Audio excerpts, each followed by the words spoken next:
America don't want either one of these guys, for a number of reasons. Too old, their policies outdated, they're both disastrous, for Donald Trump. We all know what happened when he lost in 2020. 2021, we had what the media called an insurrection. I'll call it a revolt against, the U.S. Capitol. For Biden, since he's been in office, inflation has skyrocketed. The cost of everything has gone through the roof. Jobs that were promised are just not materializing. We're still dealing with jobs being sent overseas. That right there, that part, we can't blame not a president for the jobs being sent overseas around the way. That was something that was instituted by Reagan with Reaganomics, and that's a trend that hasn't stopped. Yeah, you know what I mean? So that'll never happen. Sometimes,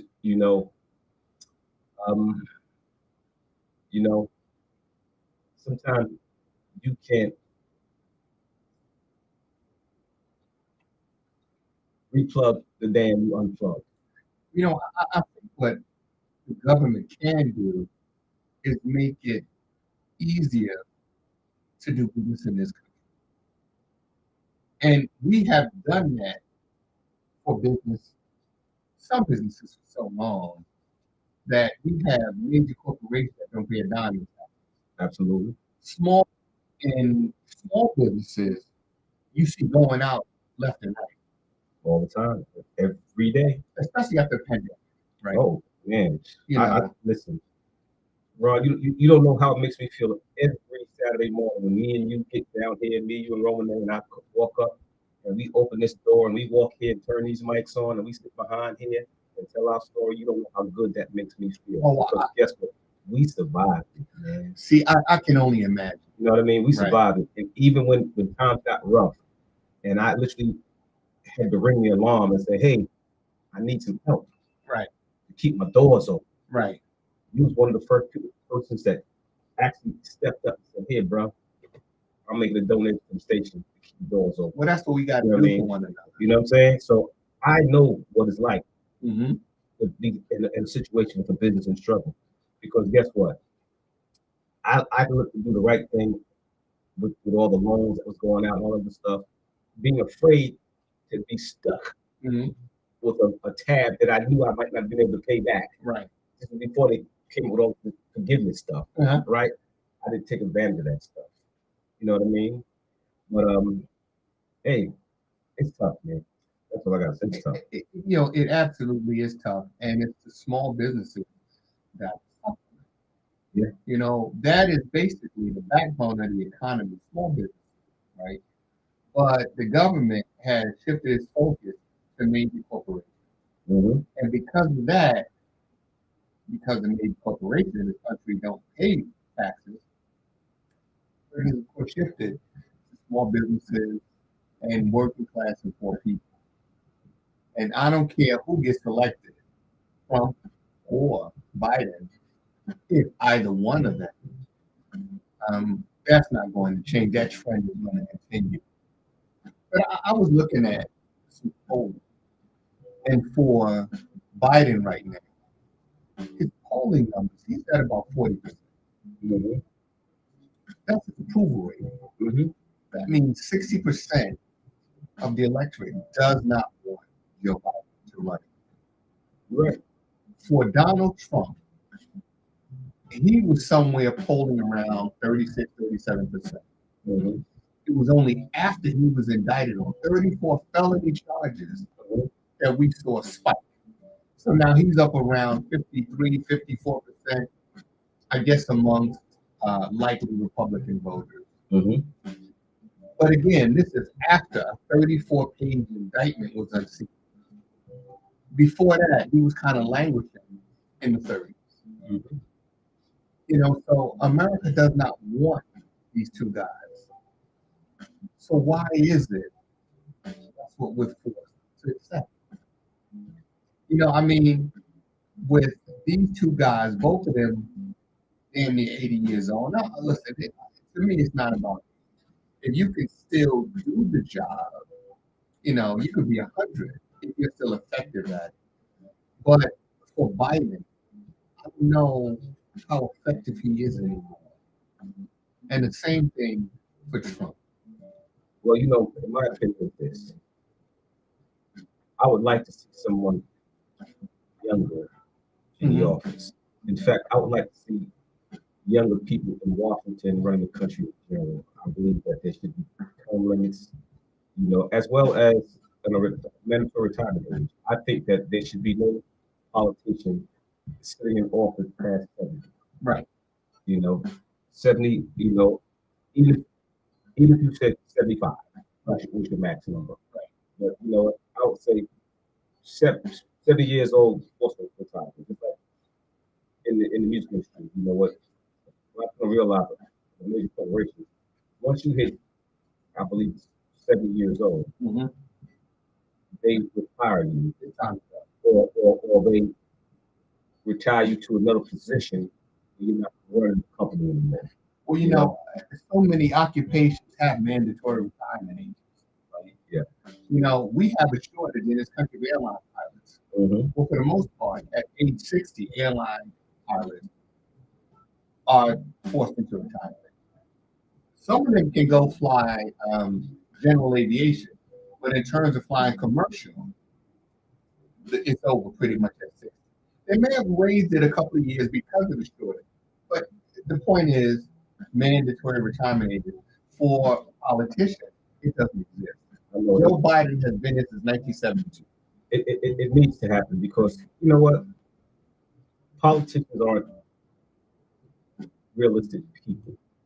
They pander to whoever's going to keep them in office and keep their pockets lined with cash. They're not about people. They're about their bottom line and their personal lives. Because if you go over Biden's political history, this man has been all over the place. You know what I mean? He's done some very cruddy things to everybody. You know what I mean? But based upon who the lobbyist is and who he's pandering to, will determine what decisions he makes. Well, and same thing with Trump. Right. Look at all the positions Trump takes. He's taken throughout his life and in this short political term. Well, I'll tell you something. You mentioned pandering, and that's a good term to use. Just the other day, Biden appointed a black man, fourth-star lieutenant general, to run the joint or be the head of the Joint Chief of Staff. So clearly, Biden is looking to show up his support amongst black voters. We have a black Secretary of Defense, and now the Joint Chief is a black man. Not the first, because we had Colin Powell, right, who ran the Joint Chief. But clearly, this is, I guess, his idea of throwing a bone to the black community, to black voters. Okay, so you put this man in charge of the Joint Chief. That's great for him and his family. But for the average black person in the inner city struggling every day, how does that help them? It does not. And some people have said that Trump was more friendly to Black America because Trump set up these empowerment zones. I've never seen a Trump empowerment zone. Have you? No, Trump didn't set up empowerment zones. That's a myth. That's a lie. And I'll tell you why. Those empowerment zones were in place since the second Clinton term, these empowerment zones. The difference was nobody told the people who lived in empowerment zones that they existed, that they wouldn't be in, until regentrification became the number one ticket. And once regentrification became the ticket, they began to utilize the funds of the empowerment zone.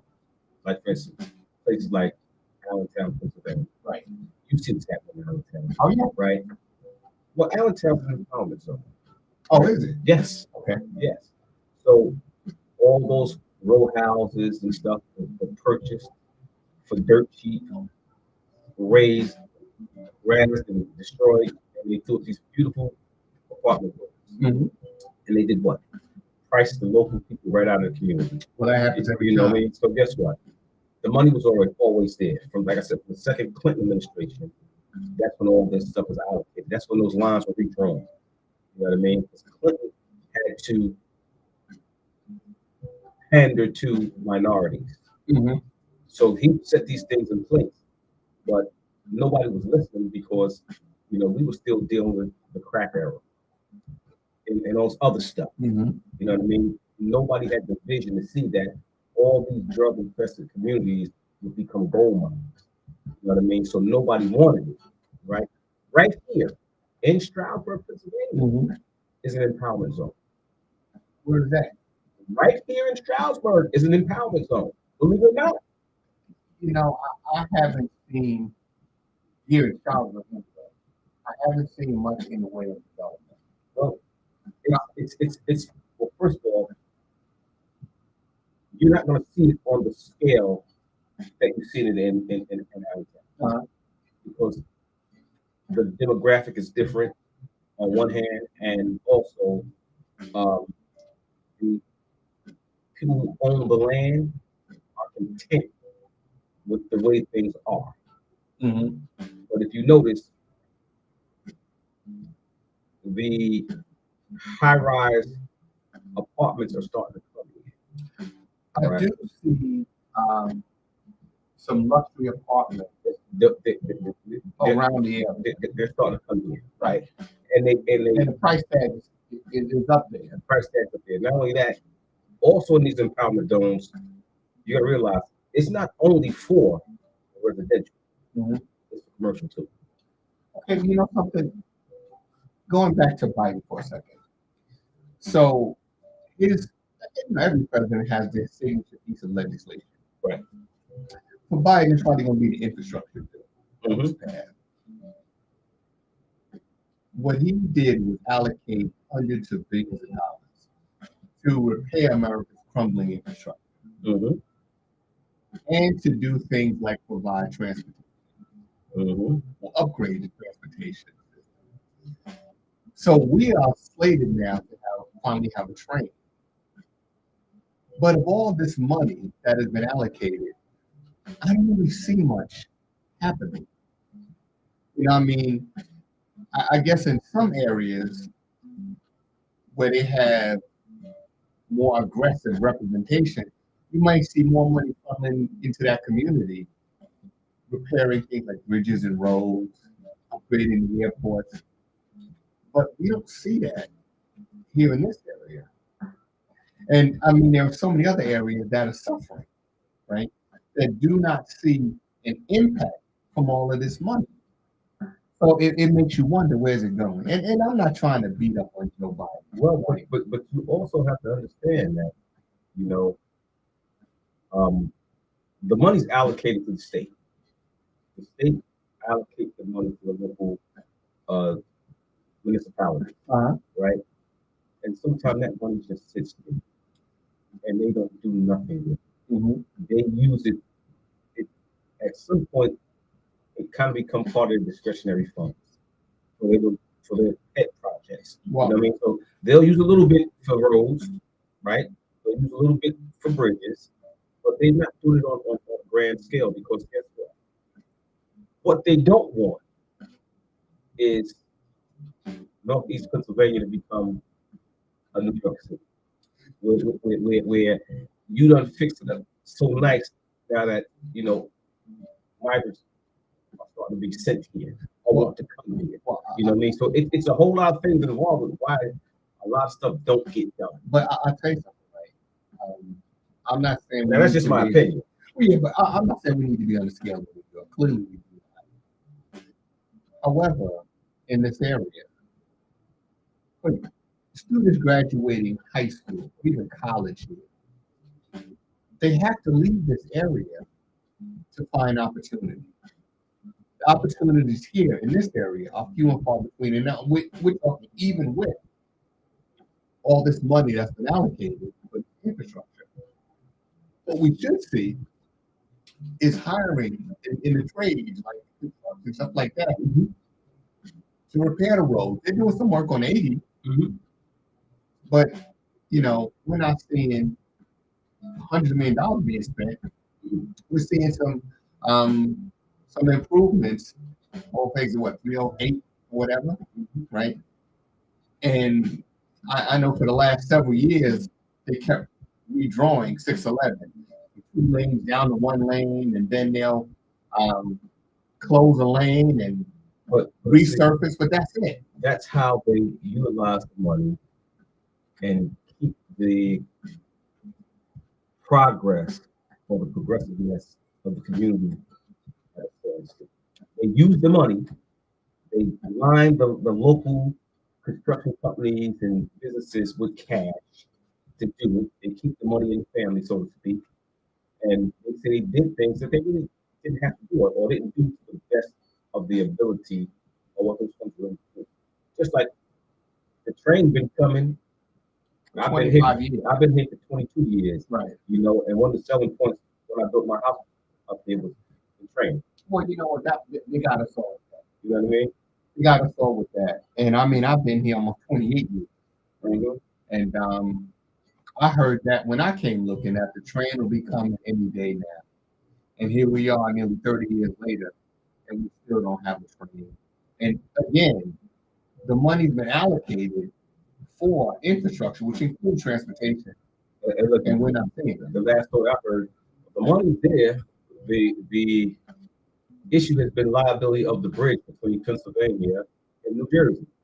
Who's going to assume responsibility of the bridge?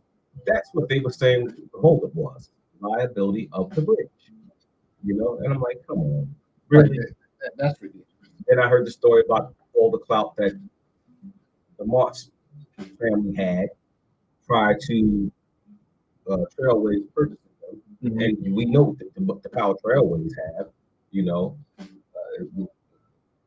March family is dwarfed by the power of Trailways. You know what I mean? So, well, it is what it is. It's a problem, right? For those of us, and we have a large number of people here in this area who commute into New York and New Jersey to work. Mm-hmm. And if we had those jobs here, we wouldn't need to congest the highways with traffic every day, hundreds of cars and buses going into the city. Do you remember when they were supposed to do that Wall Street West thing? I do. I do. They had the land. Somebody brought the land. All the stuff was supposed to happen to it. All this corporation was supposed to move out here and do stuff. How did that get squashed? I can tell you how. I was NAACP president during that time, and I remember having meetings related to the Wall Street West initiative. The problem was our transit infrastructure. All we have is buses. So for people who would follow their jobs out here, how do they get back and forth? If you want to live in New York or New Jersey and work here, the only option is to drive or to take Mars buses. And because of that, it made the area less attractive. I mean, it was a golden opportunity for this area that was squandered. But in terms of politics and what's going on in this country, for us, and I'm talking about the American people, we sent young men and women into harm's way to fight against Adolf Hitler and the Nazis in the 40s.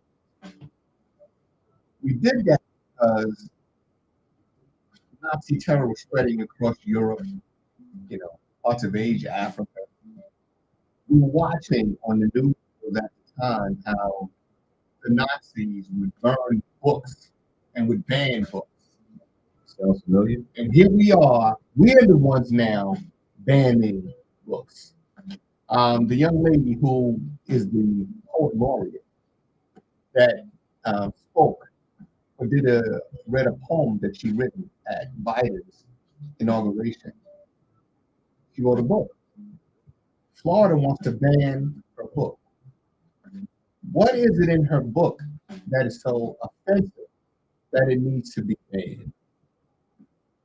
In this country, we won't even have a discussion about critical race theory. Most people don't even know what it is. Can't tell you what it's about. Can't tell you what it's about, but they know that they're against it.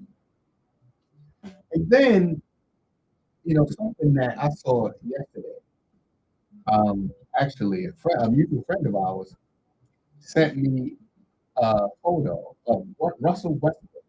Mm-hmm. His brother was out in a skirt and what looked like pretty much a blouse, walking along.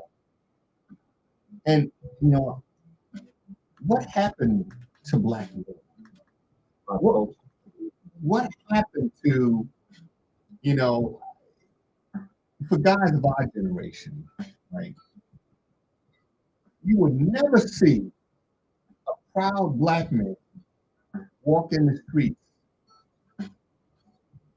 looking any way from a fashion, looking feminine. Well, because we all had knowledge of self in one form or another. We knew who we were as a man. And let's not take a swipe at any other community.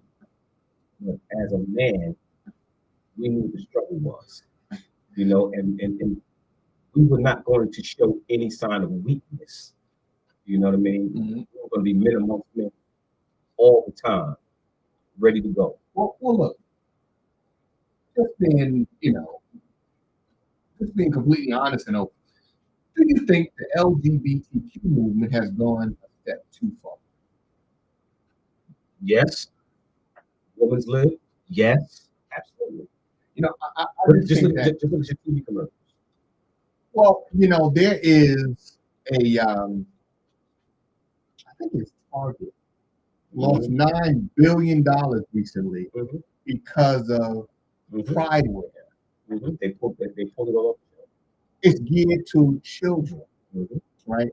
So you have clothing where, say, little boys, there's extra padding in the crotch area, so if they want to tuck, there's room or a space to do that.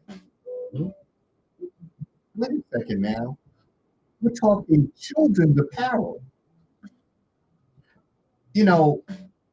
Right now, the Biden administration wants to say children as young as 12 should be allowed to have sexual reassignment surgery without consent from their parents. What about the rights of the parents? That's insane. You take your child to the doctor, you mind the child to the doctor, they can't give your child an aspirin unless you grant them permission. But now you're saying my little 12-year-old son or daughter could walk into a doctor's office and say, hey, I'm tired of being what the universe created me to be. I need you to alter me drastically. And they don't need permission. That's insane. So I just think that the movement itself has gone way too far, to the point now that it used to be men and women's wrestling. It don't exist anymore. Sometimes it's a unisex bathroom. I see these posters on the wall that show, I think, like maybe 15 different genders. When did that happen? And, the government called that part of the woke movement.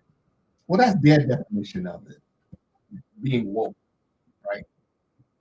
We all have our own perspective on that, on what it is to be woke.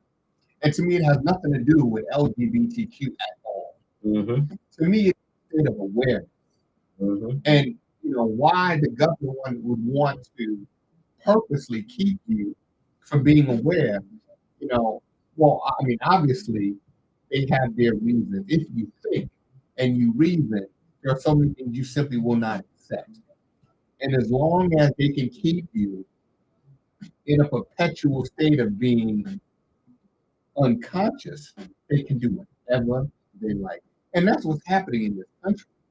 And I don't see any change as long as we're going to keep voting in over and over the same old tired retreads that only respond to corporate America and the money classes.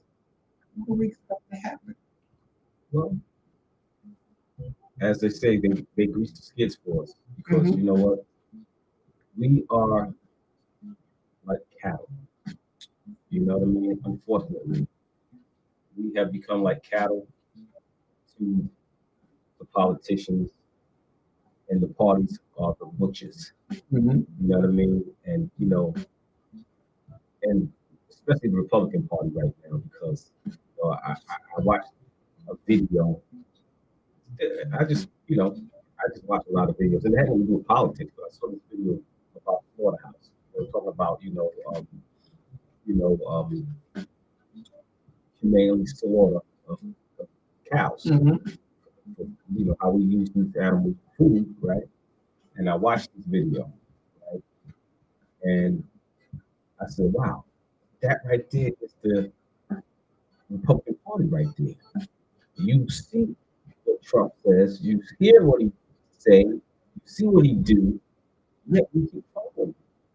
And in this video, you see one cow after the next, walking right down this line, sticking their head into this device, getting their throat slit, getting picked up and flipped over, boom, boom, and no cow runs backwards. Right. The next cow just walk right up willingly and stick their head through the chute, and they hear the sound of the previous cow, and they just keep doing it over and over and over again in the slaughterhouse. Right. And I said, that right there is the Republican Party. And that's Trump, the one that's slitting their throats. Well, I think it's both parties, because I think both of them are doing the same thing. They don't want. Well, growing up in New York, right? There was a company, Sims, that made suits. You remember Sims? And they used to say an educated consumer is our best customer, right? Well, we don't want an educated electorate. We don't want people who are going to think. We want people who are going to be able to just do what they're told to do. We want those folks that are going to sit and watch the 24-hour news cycle and be told who to like, who to hate, what to think, where to go, what issues you should be aware of, and ignore the elephant in the room, right? As long as people will sit there and watch a 24-hour news cycle and don't do any fact checking, don't even give any thought to it, right? Just whatever they say is what it is. Well, we're going to remain in this situation. And this country is on the downward slide, and there's nothing either party can do about it. And, it's so bad that in this country right now, you have to be afraid to call the police. There was a young 11-year-old boy, I believe it's in Alabama. His mother was in an altercation with, I guess it's her ex-boyfriend, who showed up in the wee hours of the morning. Young boy hears the commotion, calls the police. The police respond, and they're calling everybody to come, I guess, into, I don't know, the living room. And as a little boy, 11-year-old boy, turns the corner, and the cop draws his gun and shoots him. Fortunately, I guess he was at close range, and the bullet, I guess, I would assume happened. And little boy is back at home recovering. But this young boy called for help, believing his mother's in danger, and the people you call to help you are the people that did more damage to you than the guy ever could have done, meaning the abusive boyfriend. How do you justify that? And you see these things happen all across the country. We can't fix our problems with politics because politics is one of the big problems. Yeah. You know, I mean, I can just imagine the sheer terror of the mother who sees her 11-year-old son shot down. And for what? He didn't have anything in his hands. He's 11 years old. Why would the cop feel threatened? Threatened by what? What actions? You have a scared little boy who's calling to protect his mother, and he gets shot by the police? Mm-hmm. You know, I don't know, but I just think that with all the stuff that is happening in this country, you know, unless we begin to make some drastic changes, you know, America's going to go the way of all of the empires. You know, I mean, you know, they just coronated King Charles. You know, there was a time that the sun didn't set on the British Empire. And now what they got? Ireland and Scotland? I don't know, maybe they're still holding on to the Falkland Islands. Mm-hmm. But everybody else is broken away. Mm-hmm. You know, everybody wants to break away. Australia wants no part of it. But I mean, who do they have left? What is now the British Empire? It doesn't exist anymore. A bunch of Caribbean islands. And you know what? Even they have some degree of independence. I mean, they might have the Queen's face on the money, but other than that, they don't really have the strength or prestige that they had in America. Forget about it. Nobody's afraid of America anymore. You know, nobody is taking orders directly from Washington anymore. You know, it's I guess it's America's worst nightmare. Mm-hmm. That no one is afraid anymore. That no one is going to be dictated to. And I think for many in this country, one thing that probably is some of their worst fears is if something would have happened to Biden and Kamala Harris Well, he came here. Yeah, well, I think right now that's the biggest thing that's keeping Biden cooling up down. Mm-hmm. Because if you look at what he's doing while he's in office, he's not doing a bad job. You know, he's really not doing a bad job. You know, he's fixed a lot of things that was jacked up. And one thing, if he could reverse these Trump tax cuts and make some of these corporations pay taxes, you know, I mean, he's a home run far as I'm concerned. But the thing is, everybody's concerned about his health, his age, and the fact that we don't want Kamala Harris to be the next vice president. Now, if he says he's running for president, however, his running mate will not be Kamala Harris, I can assure you his numbers will go up. I don't think so. Only because I think if he drops Kamala Harris, he's going to lose a percentage of the black vote and win in the female vote. I think he's aware of that. Kamala Harris right now, you don't be careful of her. You don't see her. She's kind of like his albatross. I think she's trying to stay small because I'm sure what she's trying not to do is raise an issue that the Republican Party can focus on. Mm-hmm. Just like they went after Hillary Clinton, right, on Benghazi, which they now admit was made up, right? They now admit that. So Hillary has lost any opportunity of being elected. But for Kamala Harris, her thing is, I need to stay out of public eye right now. Mm-hmm. I don't need to be a distraction. After the election is over, you see Kamala pop up again. But, you know, for this country is not ready to have a woman lead. Simply is not, right? And a woman who has a black daddy and an Indian mama, no. That's a bridge too far. Obama was bad enough. Well, what do you think will happen if Nikki Haley wins the nomination? I don't think she will win. I don't think that right now Trump is leading the pack. And probably 25 or more points behind him is DeSantis. Mm-hmm. And I don't think any of the others really have much of a chance, right? Especially with Trump at the top of the ticket. Very, the only one that has a snowball chance in hell may be DeSantis, and he's running way behind Trump. The rest of them, some of them are polling as low as 0.7%, right? So, it's basically at this point Trump or nothing, right? And I don't know in a national election if he can win with just his staunch supporters. It's going to take, Democrats are going to take independents. It's going to take progressive Republicans. I think Trump has the appeal with him anymore. I think a lot of that is lost. And I think that when people see Stuart Rose, who was the leader of the Oath Keepers, going to jail for 18 years, I think a lot of those people are saying, well, wait a minute. Trump called us down to D.C., told us to fight like hell, and then he abandoned us. And these guys are going to jail, and Trump is out here still talking about he won the election.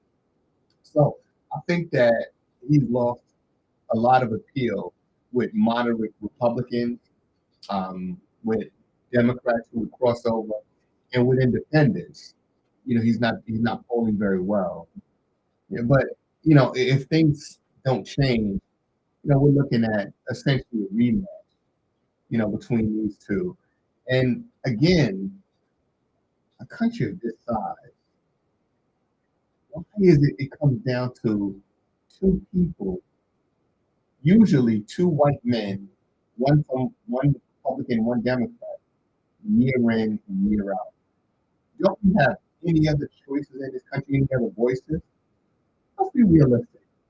You can go to McDonald's and you have more choice on the McDonald's menu than you have on who's going to run this country. Absolutely. And for both of them, right, the Republicans and Democrats, they get their money from the same people. The same Republican donors are also the Democratic donors. Yep. The reality is, if there's only two horses in the race and you bet on both of them, how do you lose? You don't lose. Exactly. So, that's what the donors do. They bet on both parties. And you know what? The answer is, I can't lose because I'm betting on both horses. And because I'm putting money into the campaign, I know that whatever priorities I have, well, what's going to happen is they're going to see to it that I don't pay taxes. That's shifted to the poor people. Well, you know what? And that was part of the reparations from the Reagan administration, how he screwed up American business, being a union buster and allowing all these foreign goods to come in on the open market in America, and it hurt big business.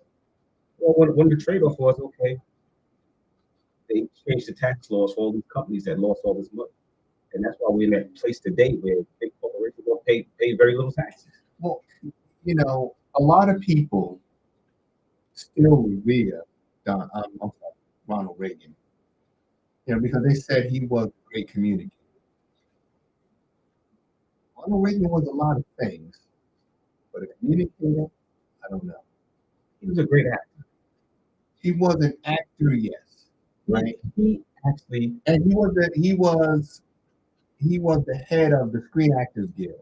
Right. The president. The thing for me, why I say he was a great actor, he punked Gorbachev into believing that Star Wars was real. That we literally had, because we had the space shuttle, that we literally had spaceships that could destroy Russia from outer space. Well, here's the thing, right? If you look at the Star Wars program, right, which was a space-based missile system that would intercept incoming missiles, Reagan took credit for it. It was actually a Carter administration program, right, that probably would have been instituted in Carter's second term if he won re-election, right? When Reagan won election, well, of course, all that information and the research and technology passed down to him. And of course, he took credit for it, right? But today, right now, we're still feeling the effects of what Reagan did in the 80s. Absolutely. You know, when he got into office, the air traffic controllers were on strike. He fired them. Mm-hmm. So for the past 40 plus years, we've had a shortage of air traffic controllers to this very day. Mm-hmm. He also fired the Greyhound bus drivers who went on strike. So now what you're doing, you're affecting a major segment of the economy, the transportation sector. And you're also breaking the union by saying, you know what? Since when does the president step in on a labor dispute? I mean, this is Greyhound, right? I get it. Interstate commerce, I get that. But shouldn't this be something that is decided between labor and management, contract disputes? But I think Reagan was sending a very clear message to the labor movement that you're dating. That's right. He was a union buster, man. He was, amongst other things, right? You know, he was part of this Red Scare. You know, anybody that had, if you read a communist comic book, you were placed on the list, right?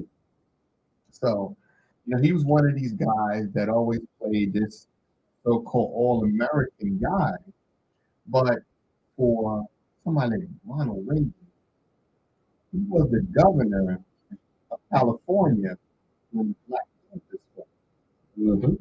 During that time, it was perfectly legal to have a shotgun or rifle in your possession.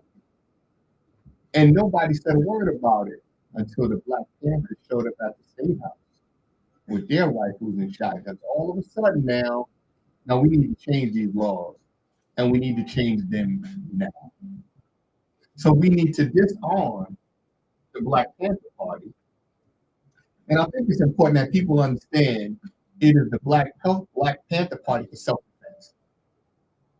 We always leave off the self-defense part.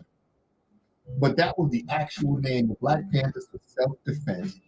Because then, as now, there's always been this occupying force sort of relationship between communities of color and the police departments or law enforcement across this country.